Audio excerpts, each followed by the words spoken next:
hockey is an extension of life as well. Any kind of sport is an extension of life, and the things that you learn in sport you help you throughout your life. And so the two the two have just gone together hand in glove.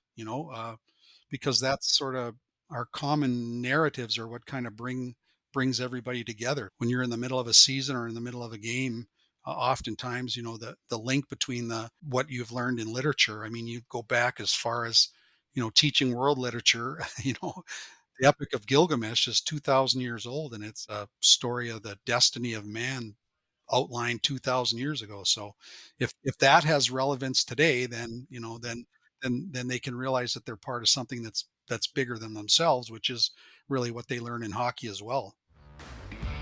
Welcome to Mitlin Money Mindset, your weekly dose of inspiration and insights to ensure you enjoy each step of your journey. Whether you're saving for the future, planning your next big adventure, or simply looking to add more joy to your life, you've come to the right place. Now, let's dive in. I'm Larry Sprung, your host of the Mitlin Money Mindset and founder and wealth advisor of Mitlin Financial. Today's guest is Gordie Stafford, girls prep head coach and director of girls hockey at Shattuck-St. Mary's. Gordie Stafford is a distinguished leader in the world of youth hockey, known for his dedication to developing young athletes both on and off the ice. As the girls prep head coach and director of girls hockey at Shattuck-St. Mary's, Gordie has played a pivotal role in shaping one of the premier hockey programs in the country. His commitment to excellence, mentorship, and sportsmanship has had a profound impact on his players and the broader hockey community. With a deep passion for the game and a focus on holistic development, Gordie has been instrumental in guiding youth athletes to reach their full potential while instilling important life skills such as teamwork, discipline, and perseverance. Under his leadership, Shattuck St. Mary's has become a beacon of success, nurturing talent and fostering a love of the sport. Join us as we explore Gordie Stafford's impressive career, gain insights into his coaching philosophy, and learn how his approach to hockey is shaping the future of young female athletes. Well, I have the pleasure today of being with Gordie Stafford, girls prep head coach and director of girls hockey at Shattuck St. Mary's. Welcome to the show, Gordie. Thanks for having me on. Yes, it is great to have you on the show today. And, you know, I'm always enamored by people's journeys, right? And how they got to where they are. And we'll talk a lot about what you're doing today at Shattuck St. Mary's in your role as the girls prep head coach and the director of hockey there. And I know there's a lot of history leading up to that point. So if you could perhaps just give our listeners a 10,000 foot view of who you are and kind of what led you up to the point that you joined Shattuck. What were you doing up until that point? Which I know was a lot. So Yeah, right. Well, I was born and raised in Banff, Canada. Like anybody else, any other kid in Canada, I played hockey through my whole youth. I was fortunate to be able to play junior hockey and eventually sign with the Edmonton Oilers in the early '80s. And There were some pretty good players at that time with the Edmonton Oilers, so I was never a disgruntled minor leaguer, if you put it that way. And I ended up playing most of my pro hockey in Milwaukee, and that's where I met my wife and where my kids were born, and everything from there. And I was always interested in reading and teaching and that. So I was able to get a degree in secondary English education, and got a master's degree in uh, human development and learning, adolescent motivation. And I got into coaching right away in Milwaukee and kind of trying to pursue that. Went up to Canada for a couple of years, and then in 2000 came back down to Minnesota to work here at Shattuck St. Mary's School. So it's been a journey, but I feel very fortunate in my life that I've been making money at what my passion is for my whole career, and that's been a real blessing. yeah, and we talk about that all the time on the show. Finding joy in what you do is certainly important, and it's important to having staying power and continuing to be able to go down that path. And you mentioned your hockey career, albeit kind of a very condensed version. But you've had experience with hockey on so many levels. From being a hockey dad, your son, former NHLer, hockey coach of 8 Olympians, and now with the addition of the Premier Women's Hockey League, who knows how many pro players you've impacted, and your professional career. What has this whole journey for you? What has it meant to you? And what are at the end of the day, what are you most proud of?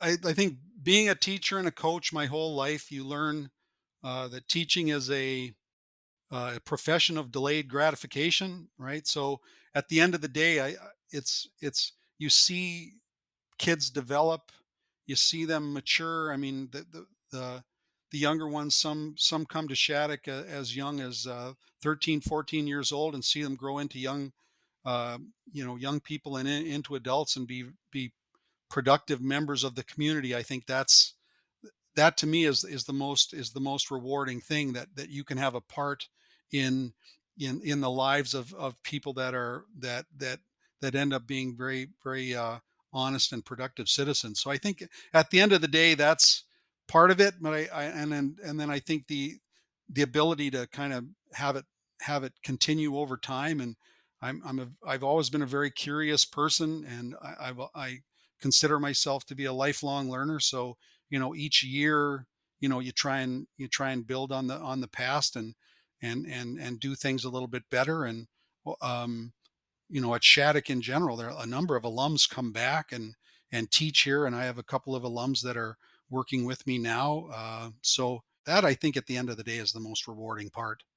Amazing. Tremendous amount of impact. And, I think we would, being that I live on Long Island and in this area, certainly a lot of people, know the name Zach Parisi because spent a lot of years with the New Jersey Devils, a lot of years or a few years with the New York Islanders. And, almost 20 years ago, his dad, JP Parisi, approached you to take over the girls program, and I'm curious, what, what did it mean to you when he approached you to take over this program at a small school in the cornfields of Minnesota? What compelled you to say, yeah, let's do this, Well, when I came here, I came here as my son Drew at the time was a freshman in high school, and we were trying to do our best to help him along the way. And at the same time, the reputation of Shattuck sort of preceded itself. And when I met JP Parisi, I mean, I was a young kid in Team Canada 1972. So he's a JP Parisi is a Canadian hero. So when I Hmm. met him for the first time, that was a huge event in my life.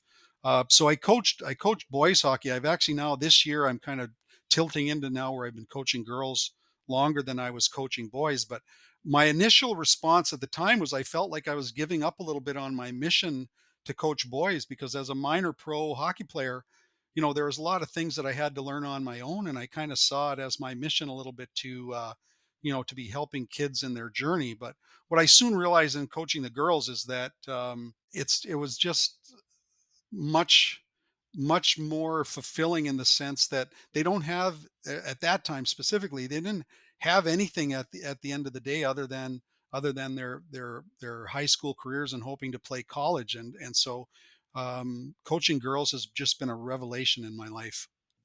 Yeah, I mean, when you started, there was no path to the PWHL because it didn't exist, and No, it's about giving them an opportunity to play yeah, college. Yes. Yeah. Mhm. yeah, that was the end of the road for them. But thankfully, that's changed, and we've seen a lot of, a lot of headway in that area. Which I'm sure in the last several years, you've seen a lot greater impact now that you're able to have with these, young women in order to have their visions align much greater than they, perhaps their predecessors were. Right.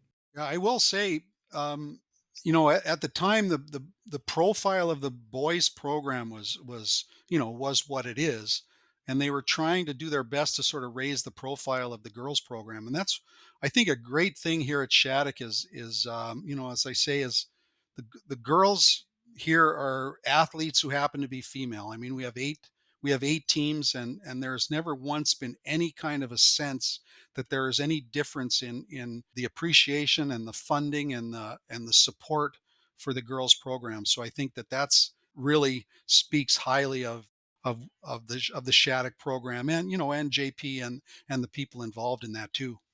Yeah, amazing. So, what I've noticed is in a place like Shattuck, most coaches coach. That's really their job. But, you in addition to coaching, you've decided to still teach and you're still teaching English. What was your reasoning behind that? Because I know that's a little unique. Most of the coaches are not having that dual role, and you chose to do that.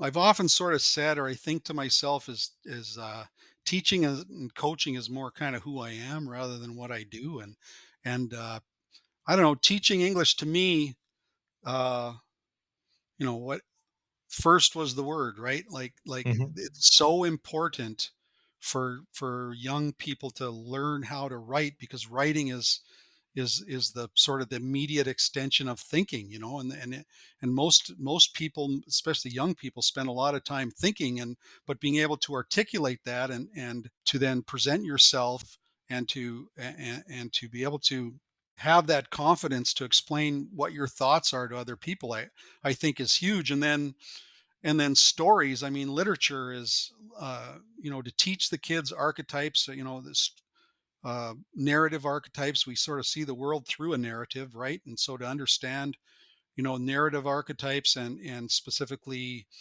character archetypes, helps them realize that, where they are in their individual journey, they're just sort of part of the greater whole. And to help them understand that really kind of comes back and helps them, because I really do think, for example, hockey is an extension of life as well. Any kind of sport is an extension of life, and the things that you learn in sport, you help you throughout your life. And so the two um, the two have just gone together, hand in glove, because that's sort of, our common narratives are what kind of brings everybody together. So when you're in the middle of a season or in the middle of a game, oftentimes, the link between the what you've learned in literature. I mean, you go back as far as, teaching world literature. The Epic of Gilgamesh is 2,000 years old, and it's a story of the destiny of man outlined 2,000 years ago. So Right. if that has relevance today, then then they can realize that they're part of something that's bigger than themselves, which is really what they learn in hockey as well. Yeah. Well, let's talk about stories for a second, because when I was looking at your career, a funny thing I came across story wise, I was a big fan of Barry Beck when he was a New York Ranger, and I actually ran into, because I believe he's living in like Hong Kong right now, or Okay. was at one time, and I had met somebody at an NHL event that lived there as well, and I was telling them how I was a big fan of his growing up, and they were kind enough to, when they got back home, get a photo of him, and he signed a photo for me, and they mailed it back to me. But not about me. This is really about you. I understand that in 1979 in junior hockey, there was a big to do with you and your team and Barry Beck, I believe, right? Well, it was the team that Barry Beck had played for, as the New Westminster Bruins. Yeah, I mean, that's through the being captured on YouTube. That, I would say, is one of the kind of seminal moments of my life. That it was it was back in the day. I tell people that Slapshot is real. It's real. But when you're a young 16-year-old kid involved in a bench clearing brawl like that, you learn how to take care of yourselves, and you learn Right. who your teammates are. That's for sure. And I think that has kind of embedded itself in my psyche for the rest of my life. I mean, that was people just have to go on YouTube and watch it, and Yeah. it's I think it even has a viewer warning on it. So it's Well. that was quite the event. Yes, Yeah, yeah. yeah, pretty. There are a few of those that they're time tested. That, the Millbury shoe incident. There's a few of those stories out there. So, Yeah. what you've built in your time at Shattuck is, quite impressive. And in 2024, this past season, um, you just captured your or coached to your 10th national championship.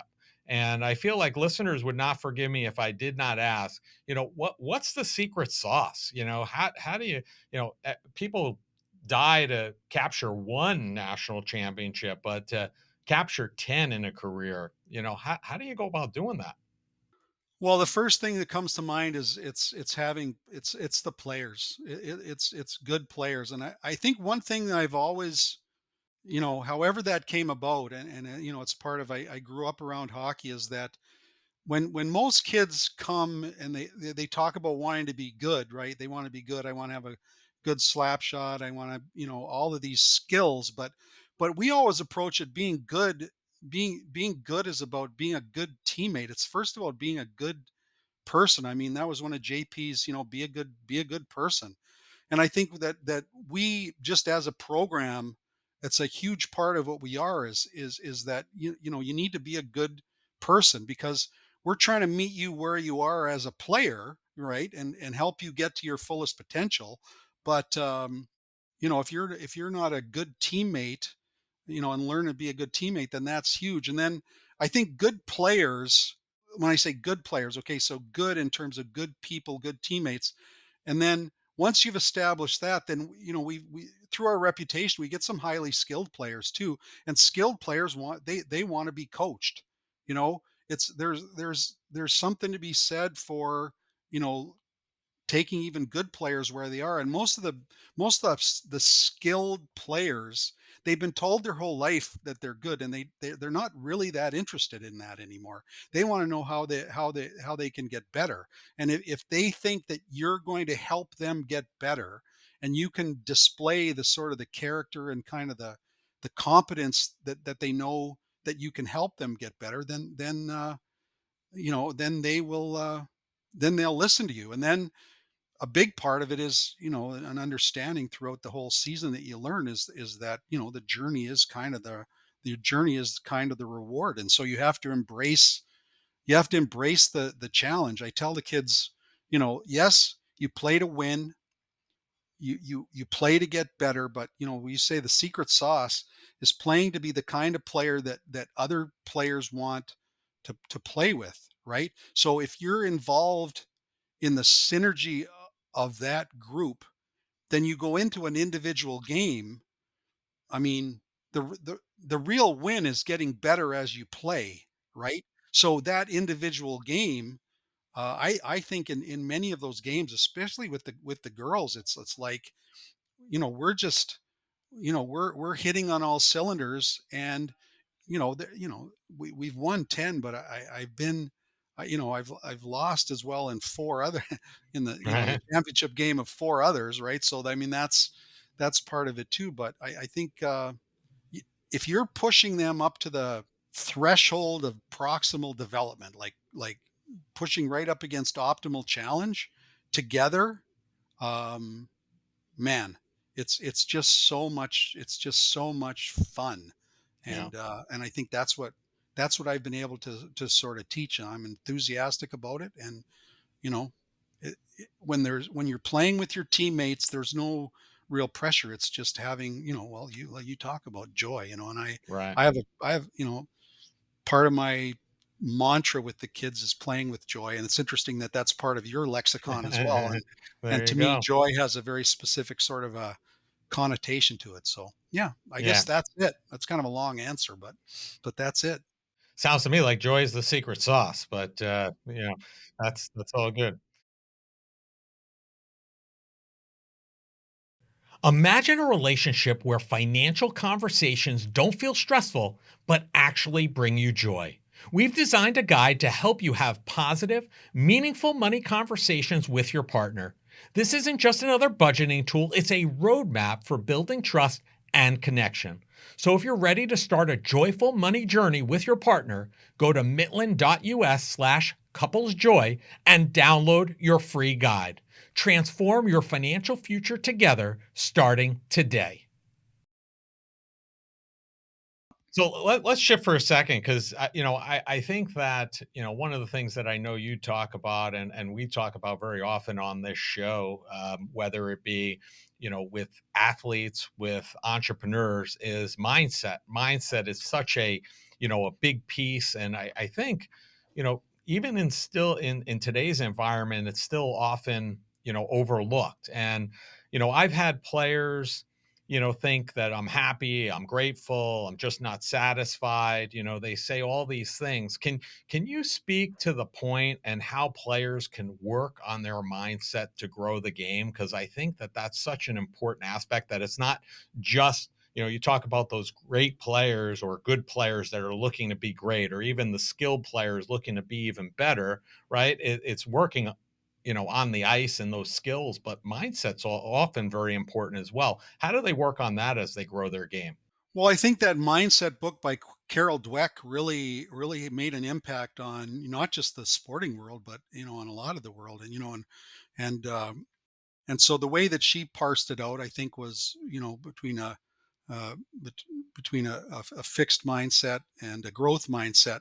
I don't know. The foundation of it has to be gratitude. I mean, we have kids that come here, their parents sacrifice their time and monetarily and any number of ways to allow them to come here and to always kind of have that sort of sense of how fortunate you are to be in kind of the situation that you're in, and then understanding, okay, I don't care what it is, anytime you dedicate yourself to anything, you're not going to be happy most of the time, right? And so then it gets into, okay, what is that? And there's, you can talk about, what is enjoyment, and joy is one of the roots of enjoyment, and it's being part of something that's better, bigger than yourself.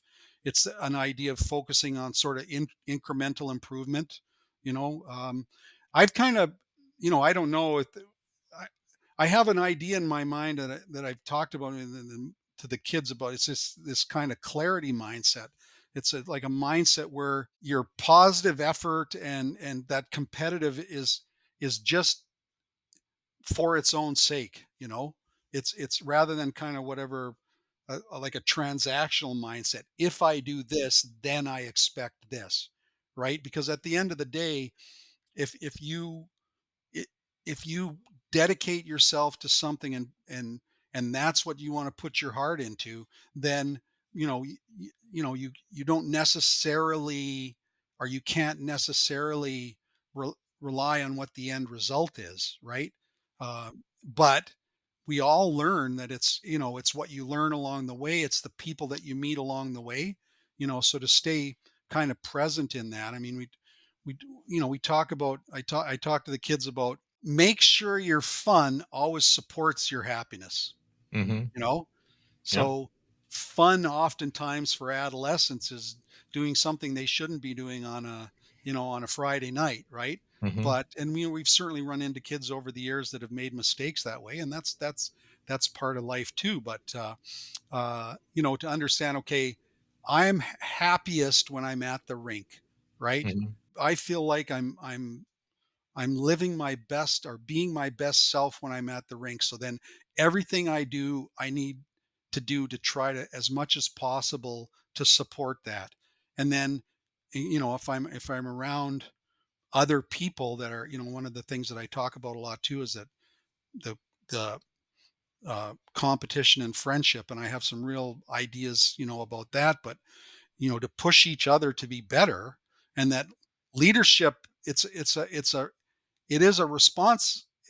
Leadership is a responsibility, but it's also an opportunity for you yourself to get better. And if you're around people that are of the same mindset as you, then the synergy that creates, the possibilities are limitless, you know? I agree. Yeah, mindset's so important, and there's so many ways to attack it, but it's important to keep that in check and have a constant state of mindset, not just doing it when it might be convenient or when you think you need to. So, That's where discipline comes, I mean, all these right. terms, right? Discipline and character, and each one of them has their own sort of has their own sort of connotations, but Yeah. it's And they're all important.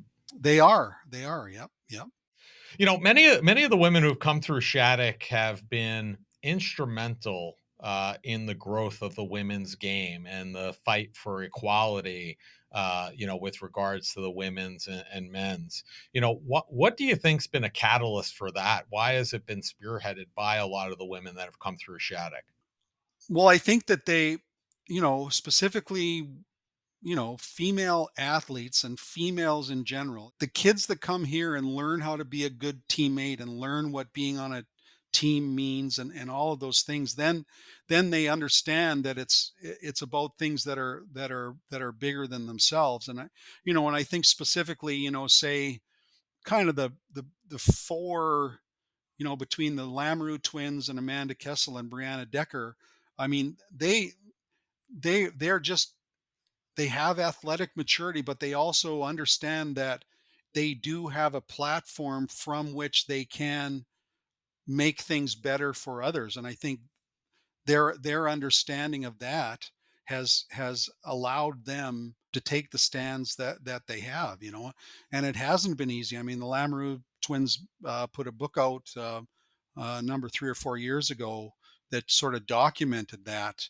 and I remember talking with them while they were going through that, and that was I mean, there was a real chance that they were going to be that they were going to be eliminated, from the whole program because of that stance. But they felt that, again, that it was something that was bigger than themselves, and that the game meant more than their own individual, sort of comfort at the time, and they went for it. So that's, I mean, you talk about character and determination and all that. I mean, that's on display right there. Great show of upstandership, if that's a word. I don't know if that's a word, but rather than being a bystander and sitting around watching everything happen around you, standing up for what you believe is fantastic, right? Well, the interesting thing is talking to people who met them, people in the business world, people in the sports business world that they consulted to try to figure out, because the women's national soccer team had done that before. So Mhm. they sort of followed along that. But just the admiration that that the lawyers and the different sports business people had for those girls, women, is just speaks to that as well. Yeah, amazing stuff. And I think you alluded this a little while ago, but one of the other points I know you share often is competition is the most sincerest form of friendship.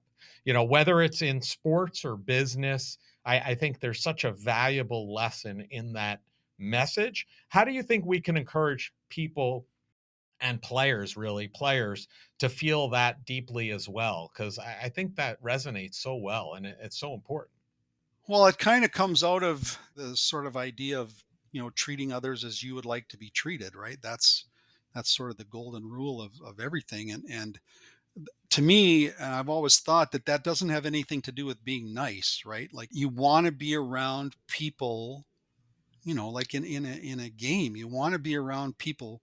You might say, well, I want to win. Well, nobody wants to win every time, because then it's not fun, right? Right. So there is some built-in sense that it's not that you want to win, it's that you want competition that pushes you to optimal challenge, to development, because that's what makes you better, and if you're my friend, right, that implies that you want me to be the best version of myself, and I want you to be the best version of yourself. So I'm going to push you, and I'm going to test you. And in hockey specifically, I think it's specifically in practice, girls in general in society are not allowed to express aggression physically. I mean, boys can rough around in the hallways, and that's just boys will be boys.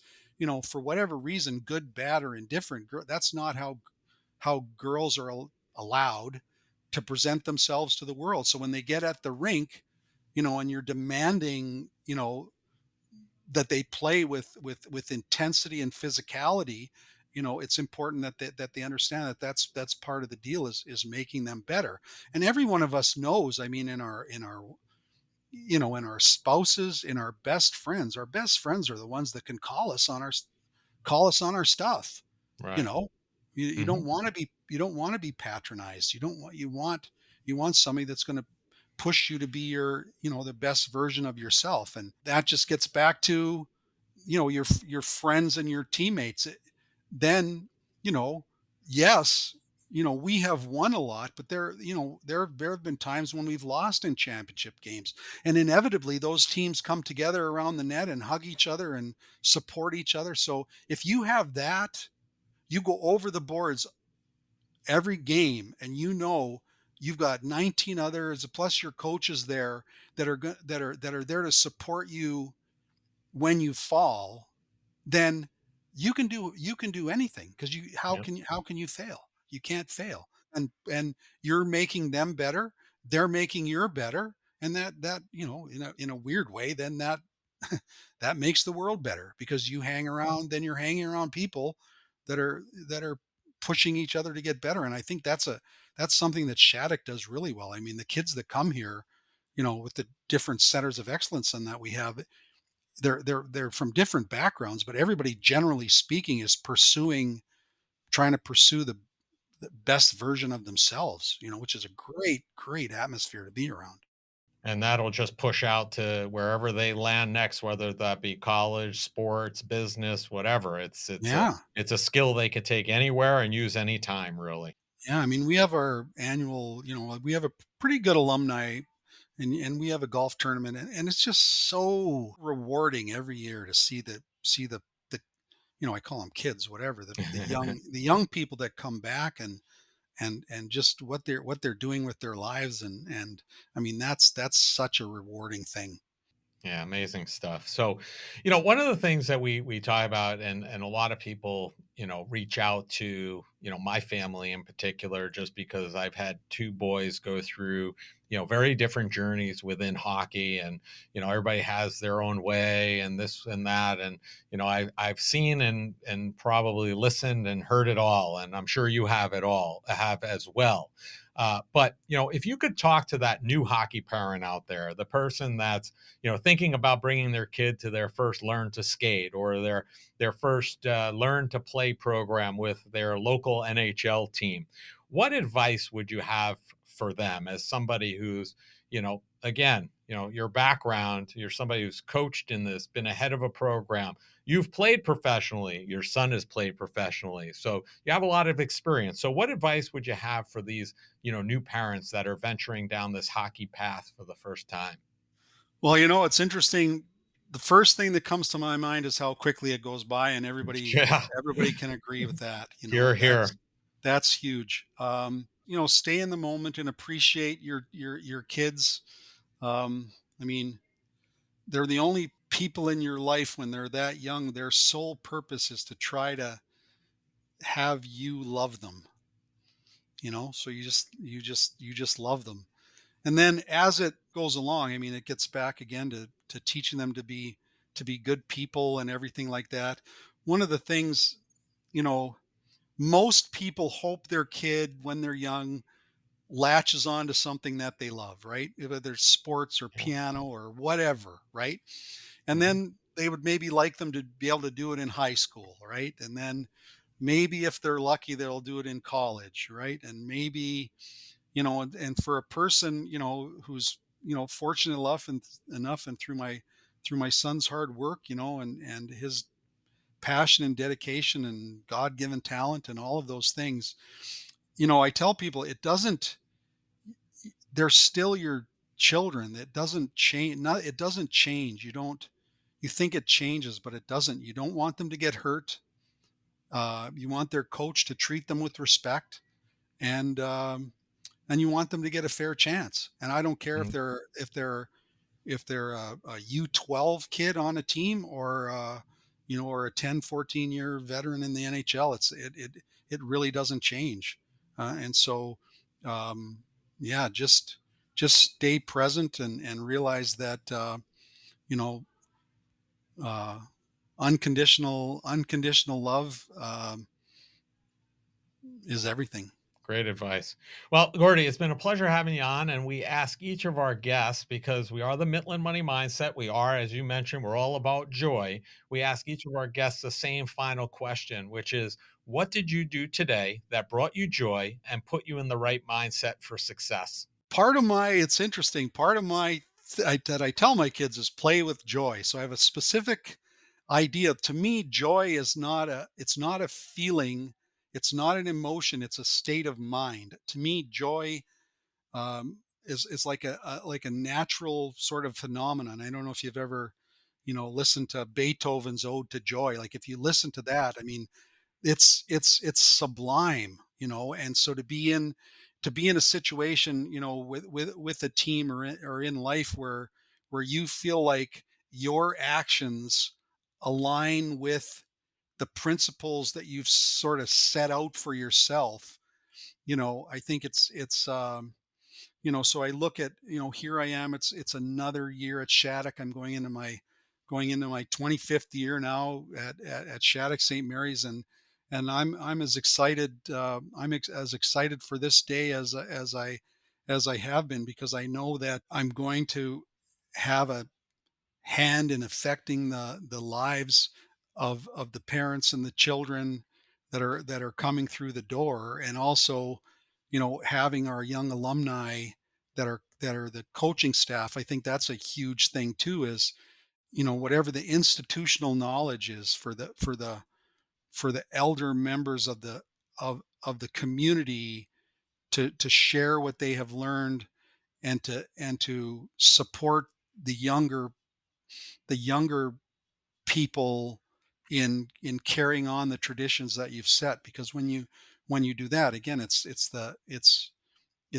same that same idea that there is a synergy to that you just want to be around that environment, because you're participating in making the world better, which is, Amazing. there's nothing better than that. Yeah. Thank you for sharing that. And I appreciate that. And Gordy, we're going to have all of your information in the show notes. But if people want to learn more about you, learn more about Shattuck, what's the easiest and the best place for them to do that?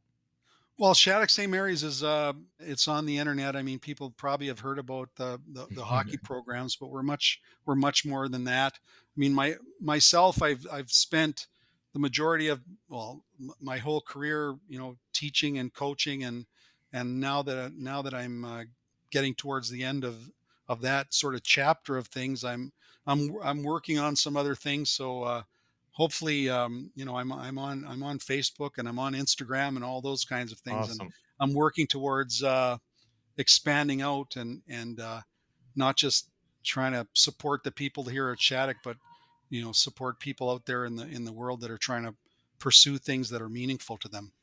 Amazing. And we'll share that, and we look forward to seeing that. And I appreciate you taking out the time. Wish you I know this is going to be aired in probably in the middle of the year in the season, but we wish you all the best for a great year, great season, and enjoy your day. Well, thank you very much for having me on. It's been great. I want to thank Gordie Stafford for being a guest on the Mitlin Money Mindset. Gordie has had a profound impact on the sport of hockey and developing the game, especially for women. During his time at Shattuck, he has had the opportunity to work with many young women that represented our country in the Olympics. In addition to Gordie's impact on the sport of hockey, I can also attest to his impact in the classroom too. My son was a student of his English class and enjoyed his time and learned a great deal. Gordie Stafford and Shattuck St. Mary's can be found across most social media platforms. All the contact information to find them can be found in the show notes. Thank you for joining us on this episode of Mitlin Money Mindset. Remember, it's not just about the money, it's finding joy in the journey and embracing the right mindset. If you love the show, be sure to subscribe, rate, and leave a review. Don't forget to follow along for more tips and inspiration. Please visit the social links below to connect with Larry or his guests. Until next time, keep smiling, keep thriving, and remember to think about, what did you do today that brought you joy? The opinions voiced in the Mitlin Money Mindset Show with Lawrence Sprung are for general information only and are not intended to provide specific advice or recommendations for any individual. Past performance is no guarantee of future results. All indices are unmanaged and may not be invested into directly. Investing involves risk, including possible loss of principal. No strategy ensures success or protects against loss. To determine what may be appropriate for you, consult with your attorney, accountant, financial or tax advisor prior to investing. Investment advisory services offered through CWM LLC, an SEC registered investment advisor. Guests on the Mitlin Money Mindset Show are not affiliated with CWM LLC.